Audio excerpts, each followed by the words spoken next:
በክፉ መናፍስት ተይዘው ሕይወታቸው የተበላሸ አእምሯቸውን ያጡና የታመሙ ሰዎች ስማቸውን ጠርተው በተማጸኑባቸው ጊዜ ፈጥነው በመድረስ ከአጋንንት የሚያላቅቁ በምንኩስና ጸንተው ታላቅ ተጋድሎን ሲጋደሉ ሰይጣን ተገልጦ ቢመጣባቸው በጌታችን በመታመን ይዘውት በአንዲቷ የፀጉራቸው ዘለላ ካሰሩት በኋላ በጸሎታቸው እያስጨነቁ የቀጡት ሰይጣኑም ተለቀኝ ዘንድ በክርስቶስ መከራዎች አምልሃለሁ ብሎ ቢለምናቸው ለቀውት ዳግም ላይ መለስ እንደ ጢስ በነው ይጠፋላቸው።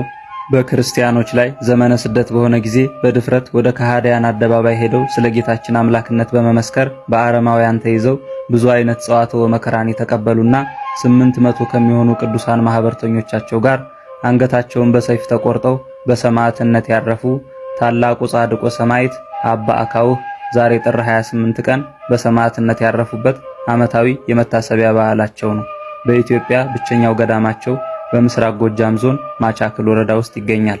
ዳግመኛም ዛሬ ጥር 28 ቀን ጌታችን ቅዱስ አማኑኤል 7 እንጀራና ጥቂት አሳን አበርክቶ ከ4000 በላይ ለሚሆኑ ሰዎች የመገበበት ዓመታዊ የተአምር በዓሉ ነው።